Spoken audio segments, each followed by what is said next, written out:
The topic is Achala. Achala is a deity. Achala is a Sanskrit word. Chala means to move or to be agitated, to tremble. Means is a negative particle, so it's the unmoving, the stable one.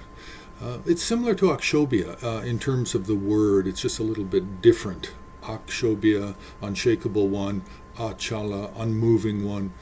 So Achala is a male deity, typically blue in color, one face, two arms, three eyes, very wrathful in appearance. Now, he's generally in a standing posture. And when I say generally, I mean early on in art. So we're going back to the 9th, 10th, 11th century early art of Achala. He's often standing. He has the right leg slightly bent and the left leg straight and at an angle.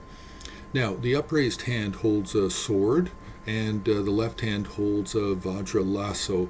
Now, this shouldn't be confused with a noose. Often in Western art history texts, they describe it as a noose.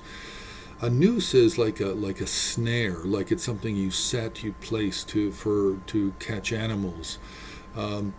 This is actually more like a lasso where you're actually holding one end of it and you throw the other end, which has a loop, to catch something and drag it to you or bring it under control. So really the word lasso is more appropriate.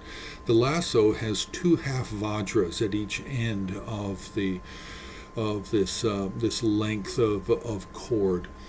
Now, so he's holding the lasso. His left hand is at his heart, and some texts actually say that the lasso is wrapped 3.5 times around his upraised index finger at his heart, and then the lasso itself is actually flying upwards towards above his left shoulder. So he's wearing bone ornaments and the 8 great snakes, showing the control over the underworld and over the power of poison and obstacles. So this is the appearance of Achala. Now he can also be standing on either a single prone figure, possibly with an elephant head, or he can be standing on 2 figures. Depends. Now, this standing Achala is really the earliest that we find. Now, there's only really 3 that are important. There are many different forms of Achala, and Achala comes out of all. He can be found in the Kriya, the lowest level of Tantra, but he can also be found in the highest level, the 4th level of the Tantric classifications. There are a number of different Tantric texts that relate to Achala. It's not a single text. And so we have many different forms because of the the number of texts and the number of forms described in those. Now, a second form that is popular is the same basic description, except Achala is kneeling on the right. The right knee is raised and the left knee is placed on the ground, and he's in a motion of standing up from a seated posture. And this is actually stressed in the literature.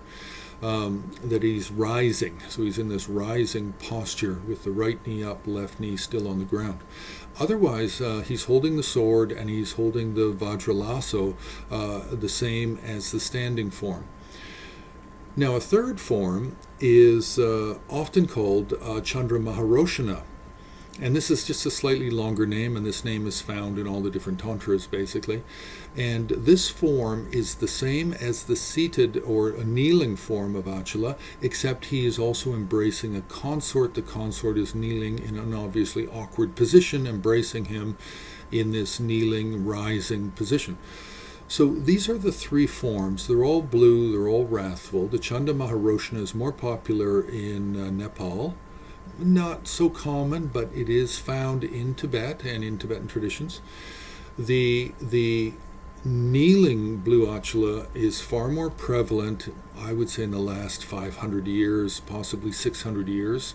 The standing Achala is rarely, if ever, found in the last 500 years in art, but it is extremely common in painting and sculpture from the 11th, 12th, 13th, and 14th century. It merely fell out of favor. The kneeling Achala became more popular, and that's just art history.